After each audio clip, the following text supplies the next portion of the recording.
That night, fog swallowed Bab Lake whole. Min sat alone in a wooden boat, clutching a small recorder against his chest. Around him, there was no splash of an oar, no insects in the trees, not even the wind moving along the limestone cliffs. There was only the lake, black and still, like a dead mirror. Then, far out in the mist, a pale blue light appeared. It did not look like a flashlight, it did not look like fire, and it did not look like the reflection of any house along the shore. The light drifted slowly across the surface, sinking and rising again, as if someone beneath the lake was carrying a lantern through the water. Min's hand trembled as he pressed record. A second later, an old woman's voice came through his headphones. "You came home late." Min froze, because the voice was not coming from the lake. It was coming from the recording file he had just started. And the most terrifying part was this. In that recording, Min could hear himself answering her, even though he had not opened his mouth. Bab Lake lies deep in Bát Con province, inside Bab National Park in northern Vietnam. It is known as Vietnam's largest natural freshwater lake, a quiet green jewel surrounded by limestone mountains, old forest, caves, villages, and water so still it sometimes looks untouched by time. In daylight, Bab is beautiful enough to make people forget the darkness in its stories. Wooden boats slide across the water. Children laugh near the landing. Smoke rises from homes on the hillside. The cliffs stand around the lake like sleeping giants. But when fog comes down, the lake changes. Sound becomes strange. Voices from the shore grow thin and twisted. The creak of a boat seems to come from every direction at once. Even the water appears deeper than it did a moment before. Local legend tells of an old beggar woman who came to a village long ago, asking for food and shelter. Many people drove her away. Only a poor mother and her child took pity on her. That night, the old woman revealed that she was no ordinary beggar. She warned them that a great flood was coming, and after the flood, the valley became the lake known today as Bab. People around the lake still tell another story in low voices. On certain foggy nights, a strange light appears on the water, pale blue and silent. It drifts where no boat should be. It moves as though someone is guiding it from below. Older villagers do not call it a ghost. They simply say, "Do not follow the light. And whatever you do, do not call out to it by name."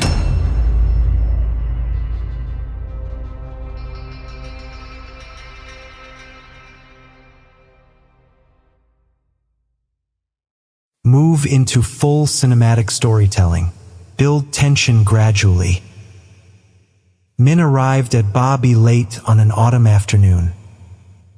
He was not a researcher. He was not a ghost hunter. He was a freelance sound designer from Hanoi, the kind of person who noticed the texture of a room before he noticed the furniture inside it. He recorded rain against tin roofs, wind under bridges, temple bells, market noise, footsteps in empty alleys, anything that could become atmosphere in an audio story. Recently, true location horror had become popular with listeners. A friend suggested that Min build a new series around haunted places and old legends in Vietnam. The first episode, he said, should be Bab Lake. "It has everything," his friend told him. "A real place, a flood legend, an old woman in disguise, mysterious lights on the lake. That's an episode people will click on." Min had laughed.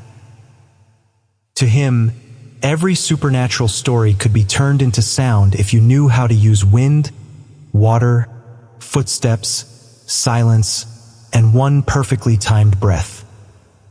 He did not believe in ghosts. He believed in good microphones and clean post-production.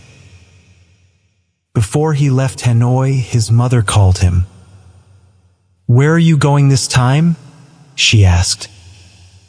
Back Kansas Bab Lake. Just 3 days. The line went quiet. Then his mother asked, in a voice so soft he almost missed it, "Who told you to go there?" "Min's my mom. It's not a forbidden forest. It's a national park." She did not laugh. "Don't go out on the lake at night. I work in audio. Night sound is the whole point." "Ming." Her voice sharpened. "Listen to me once. Do not go out after the fog comes down. And if anyone calls your name, do not answer." Min thought she was being dramatic. His mother's family had roots in Back Can, but she had left when she was young. Min's grandmother died when he was little. His memories of that northern mountain region were broken into fragments. A fire under a stilt house, wet wood, a stream behind a yard, and a lullaby in the Tay language whose words had slipped away from him. He did not ask more questions. He told his mother he would be careful and ended the call. By the time he reached the boat landing, the sun was lowering behind the mountains. The lake stretched in front of him, green-black and quiet, held between limestone walls and forested slopes. The person waiting for him was Lynn, a local guide in her late 20s. Her hair was tied back, her jacket was zipped to the collar, and her expression was calm in a way that did not feel unfriendly, felt guarded. "You're Min, right? The audio guy?" she asked. "That's me." "You're making a horror podcast?"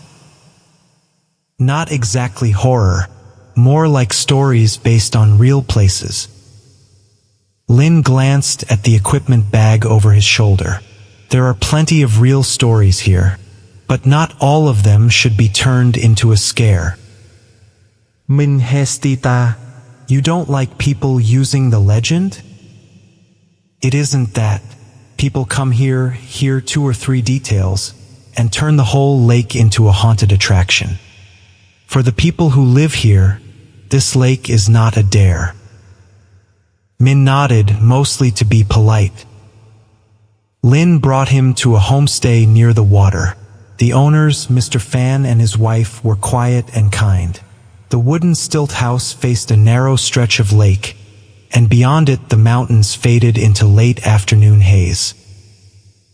Dinner was grilled fish, forest vegetables, sour soup, and small cups of leaf wine.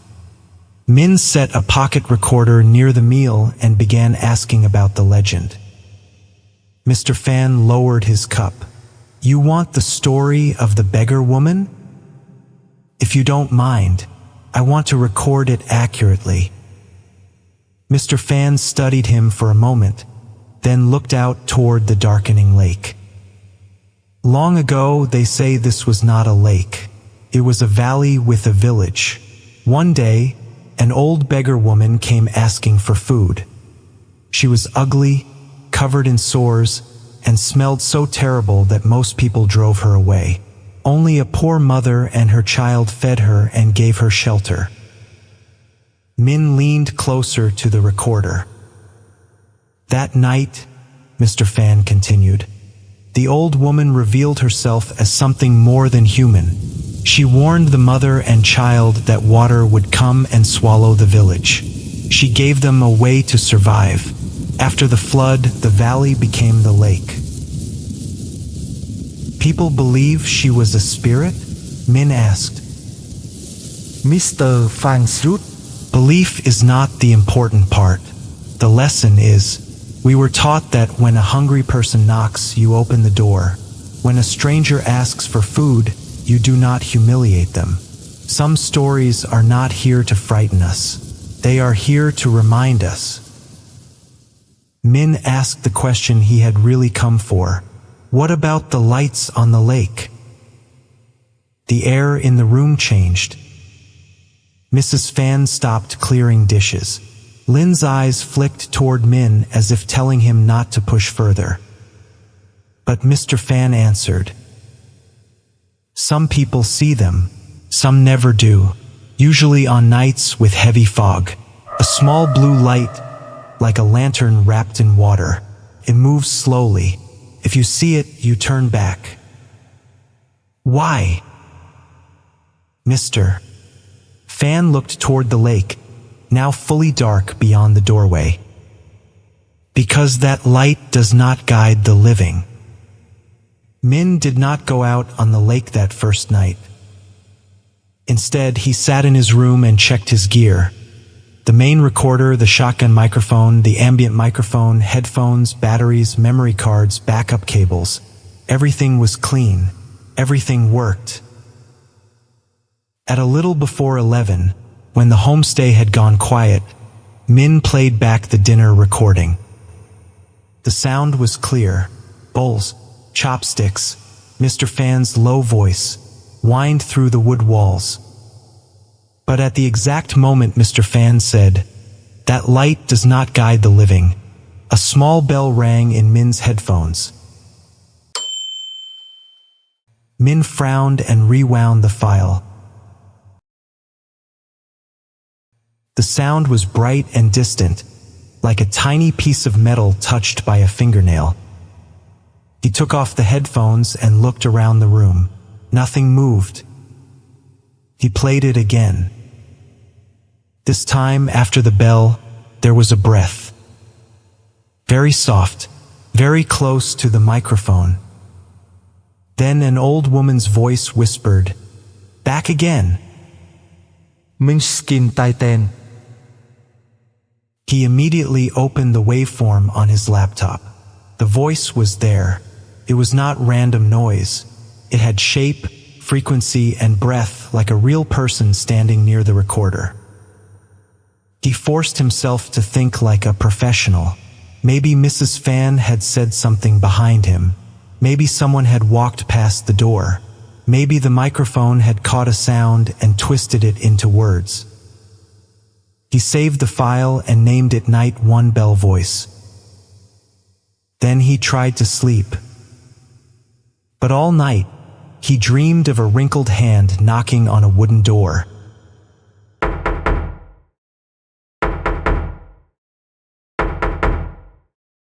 The next morning, Lynn took him around the lake. In daylight, everything felt normal enough to make the night seem ridiculous. The water was green and calm. Tourist boats moved between the cliffs. Birds called from the forest. Children laughed near a small landing.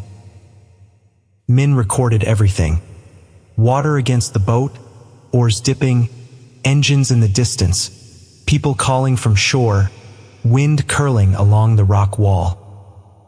Their boatman was an old man named Mock. He was thin, sun-darkened, with deep eyes and a face that seemed carved out of weathered wood. He spoke very little. Most of the morning, he simply guided the boat without looking back. When Min asked him about the lights, Mock did not turn around. "Did you come here to find them?" the old man asked. "I came to record the story. Stories are on the shore. What is under the water is not a story." Min gave an uneasy laugh. "Have you ever seen the light?" Mock was silent for so long that Min thought he would not answer. Then the old man said, "Yes." "When?" "The night I carried someone I should not have carried." Min leaned forward. "Who was it?" Mock did not answer. The boat entered a narrower stretch of water. Limestone cliffs rose on both sides, and the trees leaned over the lake, dropping shadows across the surface. Min aimed the microphone toward the cliffs to capture the echo. Suddenly, in his headphones, he heard a heavy splash. "Tum." He jerked his head down toward the water. The lake was smooth. He thought he had imagined it. Then another sound came through the headphones. A person breathing hard. After that, a child crying. Mom! Min ripped off one side of the headphones. What's wrong? Lin asked. Did you hear that? Hear what? A child. Lin looked toward Mock. The old boatman sat motionless at the stern. There are no children out here, Lin said. Min removed the headphones completely. The sound vanished. He put them back on. Only wind remained. By late afternoon, Min returned to the homestay with an uncomfortable weight in his stomach. There were too many strange sounds in the files. A microphone could hear things a human ear missed. He knew that better than anyone, but this was different. It felt as if someone was using his equipment to speak. That evening, he called his mother. Mom, have you ever heard about the lights on Bab Lake? The line went silent. Mom, why are you asking that? I'm just curious. You told me not to go out at night. Why? His mother breathed slowly before answering. Your grandmother used to say the same thing. What exactly did she say? She said our family owed the lake a promise. Min sat up straight. What promise? I don't know all of it. Your grandfather refused to let anyone talk about it. Then we left back Can and never went back. Our family lived near Bobby? Yes. Why didn't you ever tell me? Her voice lowered. Because some things come closer when you say their name. Min said nothing. Then his mother spoke again. When you were little, you disappeared there once. Min Frau Wen disappeared. You were 4. We had gone back for a family ceremony. The adults were busy. You ran toward the water and vanished. The whole village searched for you. Near dawn, they found you asleep in an old boat. Your clothes were soaked. In your hand, you were holding a tiny bronze bell. Min felt cold spread through his chest. A bell. Small, no bigger than a thumb. Your grandfather saw it and panicked. He snatched it away and buried it somewhere. After that, he made us leave the same day. I don't remember any of this. I hoped you never would. Min tried to laugh it off, but the sound came out wrong. Mom, you're making this sound like a horror movie. She did not laugh. Min, listen to me. Come home tomorrow morning. I just got here. Come home. I still have work to do. Don't trade one story for the thing our family spent years running from. The sentence irritated him more than it frightened him. He disliked being controlled by old fear. He had spent money, time, and effort to come here. More than that, the strange audio in his files could become powerful material. Maybe the strongest episode he had ever made. On the second night, Min decided to go out on the lake. He did not tell Lin. He did not tell Mr. Fan. At about 11:30, when the homestay lights were out, Min put on his jacket, picked up his equipment bag, and slipped quietly down the wooden stairs. Outside, the fog was already thick. The dirt path to the landing was only a gray line. The lake had disappeared into darkness. Boats tied to bamboo posts bumped gently against one another, making a hollow knocking sound. Min planned to record from the shore. But as soon as he turned on the recorder, a voice spoke behind him. If you want to hear it, you have to go to the middle.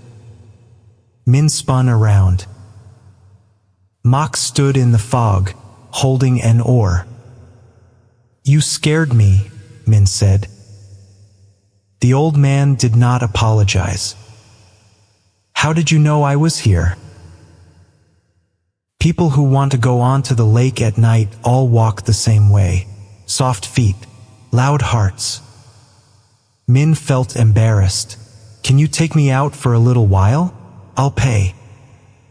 Mok looked at him with those deep, weathered eyes. Some trips are not paid for with money. Min assumed the old man was bargaining. Name your price. Mok stepped into the boat. Get in, but remember this. Whatever you see, do not call out. Whatever you hear, do not answer. The boat left the landing without an engine. Mok used only the oar. It entered the water so lightly that it barely made a ripple. Min sat near the bow and pointed the microphone into the fog. The beam of his flashlight reached only a few feet. The farther they moved from shore, the colder the air became. Min checked his watch. 11:57. He pressed record. At first there was only water, then wind, then the oar. At exactly midnight, the lake went completely still. No water, no wind. Min turned around. Mok was still there, but the oar had stopped moving. Sir, Min whispered. The old man lifted one finger to his lips. Far ahead, a light appeared. Min stopped breathing. It was pale blue, no larger than a candle flame, floating just above the lake. It moved slowly through the fog. It did not flicker. It did not reflect like a normal lamp.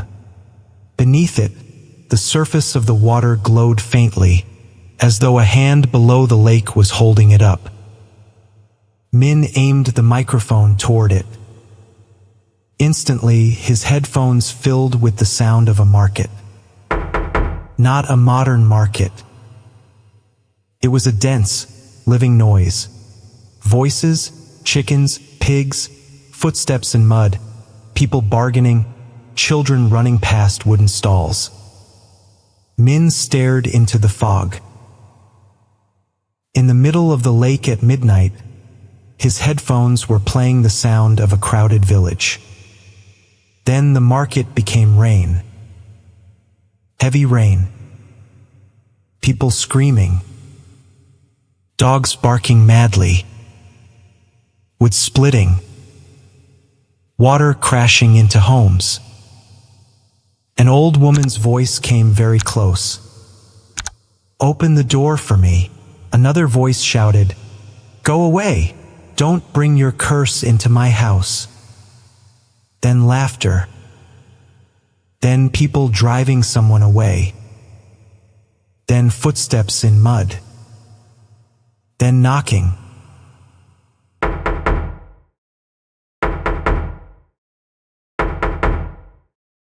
Min knew that sound.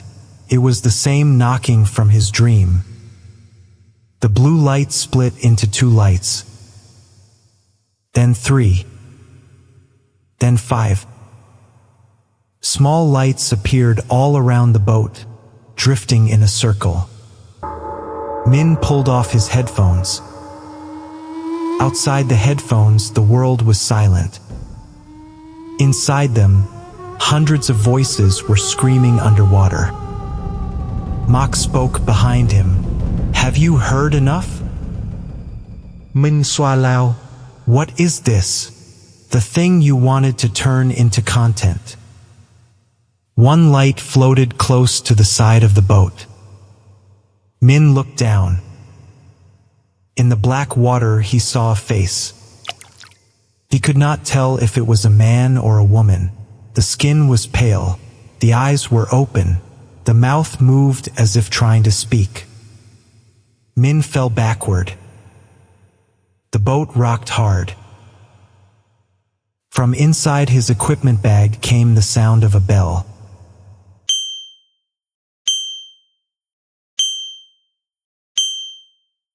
Minh froze. He opened the bag. Among the cables, batteries, and microphones lay a tiny bronze bell. Old, dull, greenish at the edges. No bigger than a thumb. Min had never put it there. He reached for it. The instant his fingers touched the bell, every light around the boat went out. The lake became black. Mock said from behind him, "At last you came back." Min turned. The stern was empty. Mock was gone. The boat drifted alone in the fog. Minh shouted, "Mr. Mock." The lake swallowed his voice. There was no echo, no answer. Only the old woman's voice in his ears, even though his headphones were now lying on the floor of the boat. "You still don't remember?" Min did not know how he reached the shore. When he woke, he was lying on the floor of the homestay. Lin sat beside him, pale and shaken. Mr. Fan stood nearby with a cup of ginger water. "Where did you go?" Lin asked. Min pushed himself up, onto the lake, with Mr. Mock. The room went silent. Mr. Fan stared at him. "Who?" "Mots." "The boatman from yesterday." Lin turned to Mr. Fan. Mr. Fan set the cup down. What did he look like? Thin, dark skin, deep eyes, quiet. He rowed the boat. Mr. Fan's face changed. "Mock is dead." Minh blinket. "What?" "He died 12 years ago. One foggy night he took a visitor onto the lake. The boat overturned. The visitor survived. Mots disappeared. They found his body 3 days later." "That's impossible. He took me out yesterday. Lin saw him." Lin shook her head slowly. "No, Min. Yesterday our boatman was Uncle Hoa. You paid him at the landing." Min stood, stumbled to his equipment bag, and pulled out his camera. He opened the photos from the boat. There was Lin sitting to the left. There was Min at the bow. But at the stern, where the boatman should have been, there was only N or leaning against the side. No one was there. He opened a video. The boat moved smoothly through the water for nearly 2 minutes. No engine. No visible boatman. No one rowing. Lin covered her mouth. Mr. Fan looked at Min's bag. "What did you bring back?" Min took out the tiny bronze bell. Mr. Fan stepped back when he saw it. "That." "You know it?" Min asked. Mr. Fan did not answer immediately. He told Lin to close the door. Then he sat beside the cold stove. "What is your mother's family name?" he asked. Hoang. Mr. Fan closed his eyes. "Then it is true." Minh Shatwat Titan. "What is true?" Before the flood, in the old village, there was a Hong family. They were the richest in the valley. Rice buffalo workers. When the beggar woman came, she knocked at their door first. Min looked down at the bell. They did not only turn her away, Mr. Fan said. They had people throw dirt and ash at her. A child inside the house cried and tried to open the door, but the adults covered the child's mouth. Then she went to the poor mother and child. Mr. Phan not dead? Yes, and she gave them the warning. But before the water rose, the Hong family learned about it. They went to the poorhouse and stole part of what the old woman had left behind. In the chaos, they took that bell. What does the bell do? Min asked. No one knows for sure. The old people said it does not save a person. Calls the way. Whoever holds it when the water rises can hear where the living are and where the dead have already gone. So some of the Hong family survived. A few, then they left. But through the generations, people in that bloodline dreamed of knocking at the door. Some heard water inside their houses. Some saw lights from the lake even when they were far away. Min remembered his mother's words. Our family owed the lake a promise. He asked, "What promise?" Mr. Phan looked at him. To return what was taken, and to tell what really happened. Min sat in silence. The legend, the bell, the old woman's voice, the dead boatman, his mother's warning, the memory of disappearing when he was 4, all of it pressed together in his head until he could barely think. He opened his laptop and connected the recorder. The file from the lake was still there. It had saved automatically as Bobby Night 2. He played it. First came the oar. Then wind. Then the market, the rain, and the screaming. Lin and Mr. Phan sat beside him, their faces growing paler with every second. When the bell sounded in the file, another voice appeared. It was Min's voice. But not the voice of an adult. It was the voice of a small child. "Grandmother, can I open the door for her?" Then came the old woman's voice. You opened it, but the grown-ups closed it again. Min's whole body went cold. He kept listening. In the recording, the water rose with terrible force. A man screamed, "Take the bell! Run with the bell!" There was chaos, children crying, people falling, wood breaking.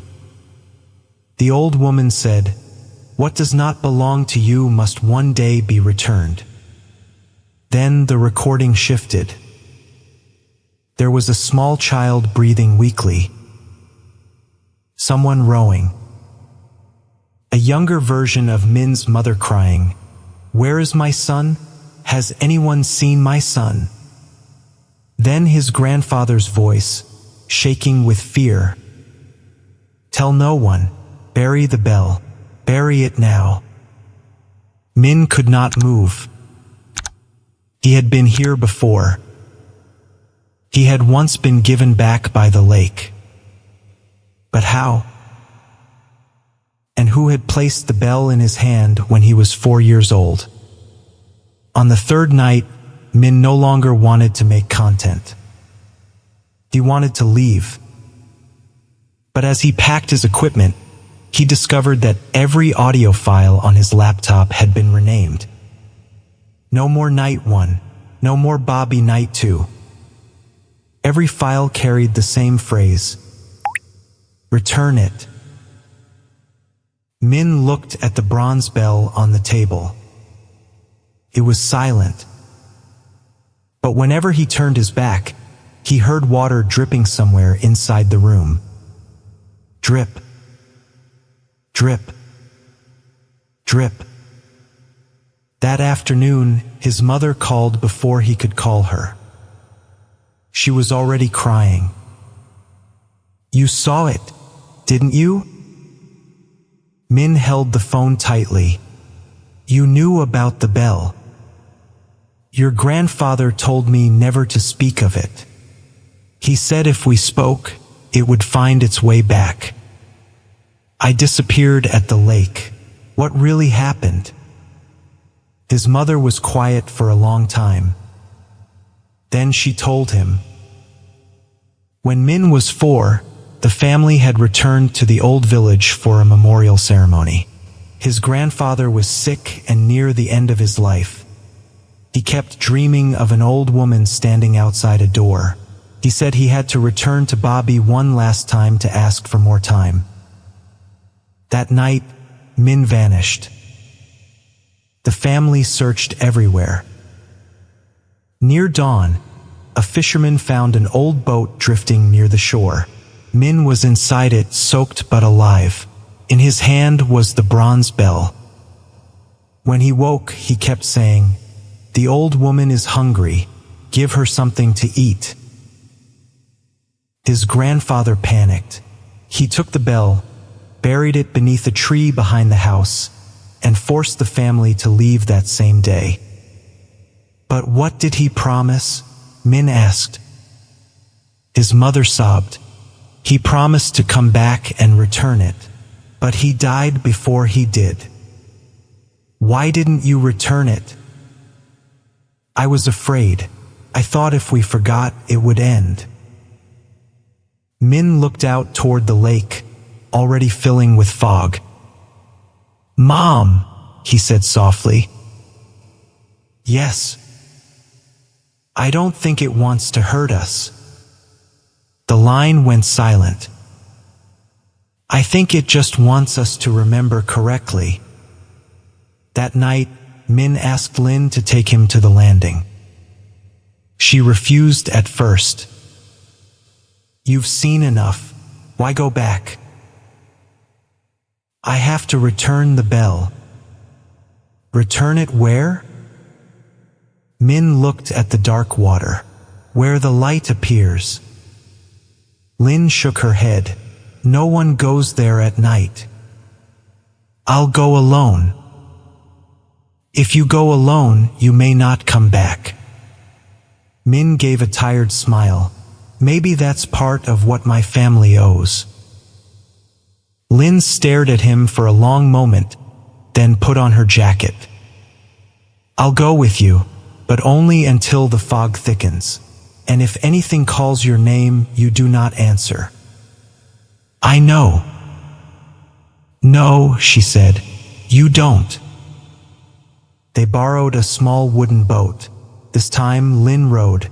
Mr. Fan stood on the landing and did not stop them. He handed Min a small bundle of rice wrapped in cloth. "Take this," he said, "not as an offering, as a reminder of hunger." Min accepted it.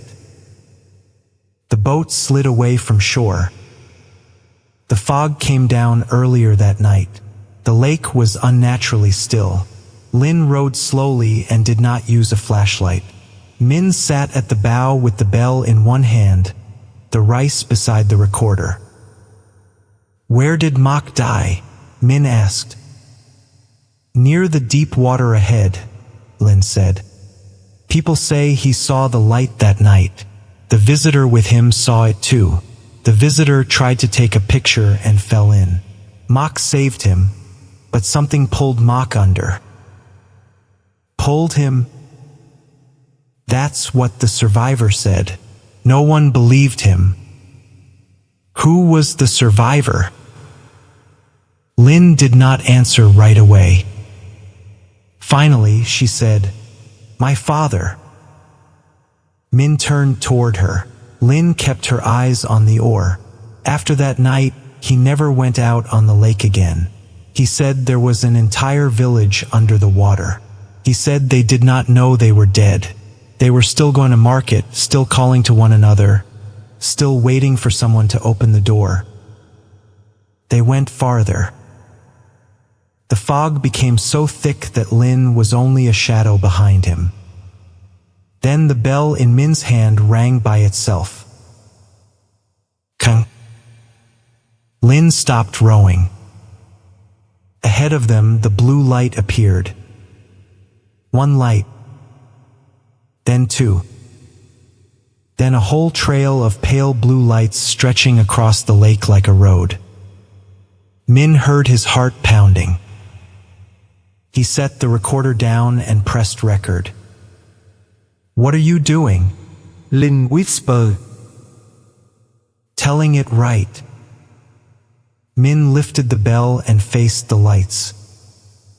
Then he said, loud enough for the lake to hear, My name is Hong Min. I am the grandson of the people who took this bell. I have brought it back. The lake remained silent. He continued, My family was wrong. My ancestors closed their door to someone who needed help. They took what did not belong to them. They turned fear into silence. Tonight, I return the bell, and I will tell the story as it happened. The wind stopped. The fog in front of the boat opened. A figure stood there on the water. An old beggar woman. Bent back, tangled white hair, torn clothes, a face covered in deep wrinkles. Her eyes were clouded, yet strangely bright. She stood on the lake as if standing on solid ground. Lin went rigid. Min could barely breathe. The old woman looked at the bell in his hand. Returning the bell is easy, she said. Her voice did not travel through the air. It entered Min's chest directly. Answering is harder. Min's voice shook. Answering what? She pointed down. The surface of the lake began to glow. Under the boat, Min saw an old stilt house. It was not a reflection. It was beneath the water. The door was shut tight. Firelight glowed inside. On the porch, an old beggar woman stood knocking.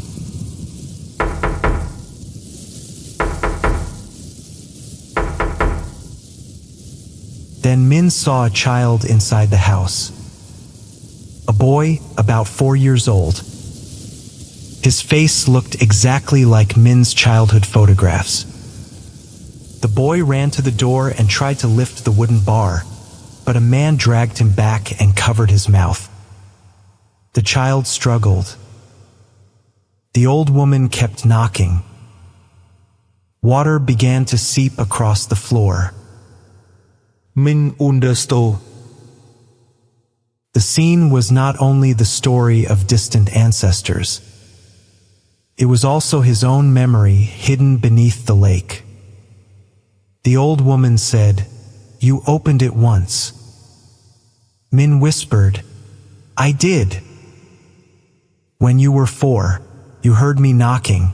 You followed the sound to the landing. You wanted to return the bell, but the grown-ups were afraid. They pulled you away from the promise. Min shook his head. I don't remember.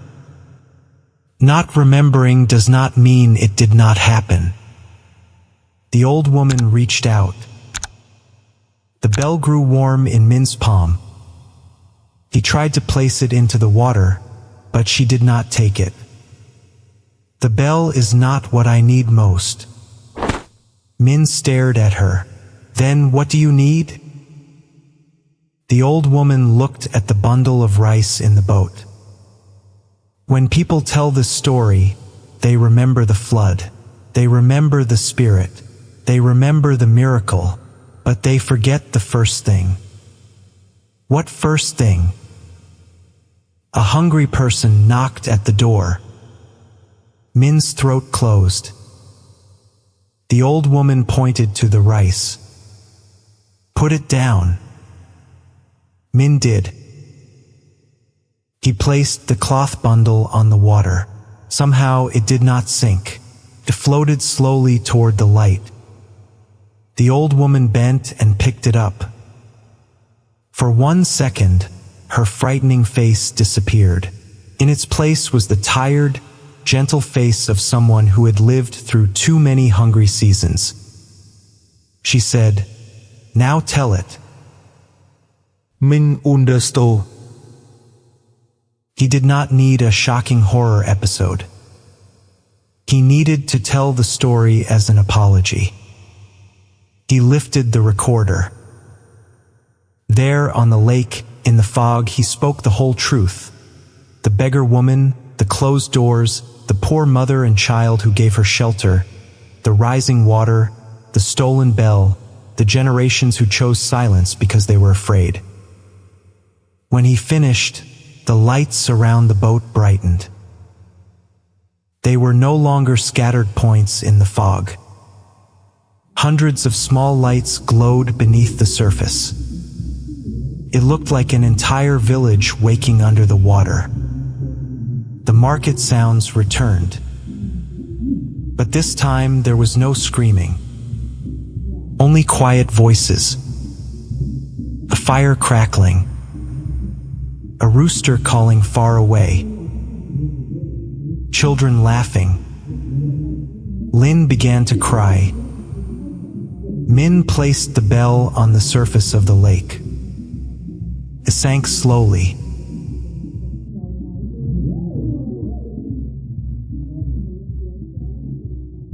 The sound grew smaller and deeper until it was gone. The old woman looked at Min one last time. "You may go home now." Min asked through tears, "And my family?" A house that learns to open its door no longer owes the same debt. Then she turned and walked along the path of blue light. The fog closed behind her. The lake went black. Lynn rode back in silence. Neither of them spoke. The next morning, Min left Bobby. Before he got into the car, Mr. Fan handed him a small pouch. "You left this at the landing," he said. Min opened it. Inside was a memory card. He checked his equipment bag. His recorder still had its memory card inside. So where had this one come from? Mr. Fan said only, "Someone found it at dawn. An old beggar woman brought it here and told me to give it to you." Min ran to the road. No one was there. The dirt path was empty. Morning fog was lifting from the lake. Back in Hanoi, Min waited almost a week before he opened the card. There was only one audio file on it. Its title was "Last Time Opening the Door." Min Prex Balay. First came the sound of water. Then a distant bell. Then his grandmother's voice. It was so clear that Min dropped the glass of water in his hand. His grandmother had been dead for more than 20 years. In the file, she said, "Min, if you are hearing this one day, it means you went back. I am sorry we let you forget. That year, you were the one who carried the bell to the landing. You told me the old woman at the door was hungry, and we had to feed her. But your grandfather was afraid. We were all afraid. We took you away." Min sat frozen in front of the computer. His grandmother's voice trembled. "But there is one thing we hid from you." The file went silent for a few seconds. Then she continued. "The night you disappeared, the person who brought you back was not from the village." Min stopped breathing.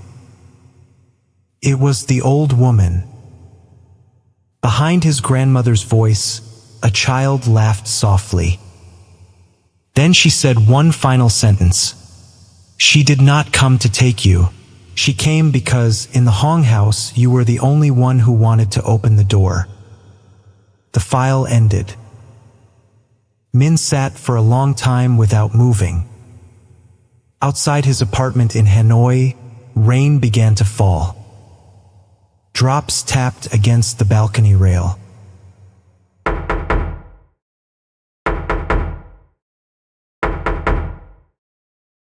Min stood and opened the door. The apartment hallway was empty.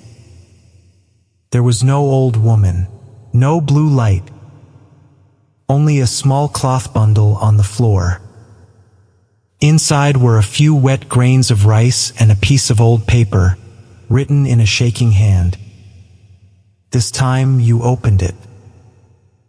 Min never made the sensational horror episode about Bab Lake that he had planned. Instead, he made a different kind of audio story. No cheap jump scares, no screaming, no clickbait title. Only water, wind, a distant bell, and the story of a hungry person knocking in the night. The episode ended with Min's voice. Some legends are not born to frighten us. They survive to remind us that before every flood, there is always a very small knock at the door.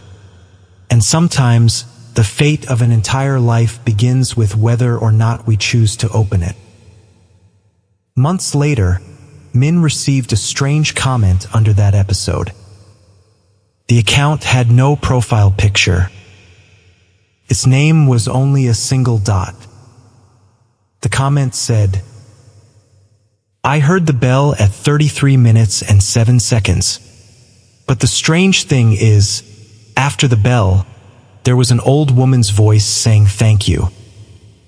Min checked the original edit. At 33 minutes and 7 seconds, he had not added a bell. He had not added any old woman's voice. But when he put on his headphones and pressed play, he heard it clearly.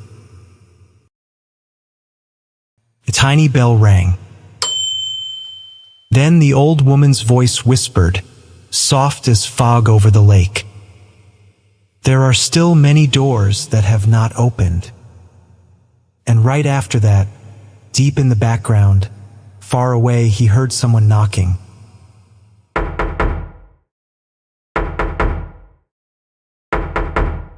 Softer ending. Keep it intimate and haunting, not promotional. If this story stayed with you, please like the video, subscribe to the channel, and turn on notifications for more true location horror stories inspired by real places, old legends, and the things people still whisper about after dark. And tonight, if someone knocks at your door, remember the lesson of Bab Lake. Sometimes, the scariest sound in the world is not a scream. It is a quiet knock, waiting to see what kind of person you are.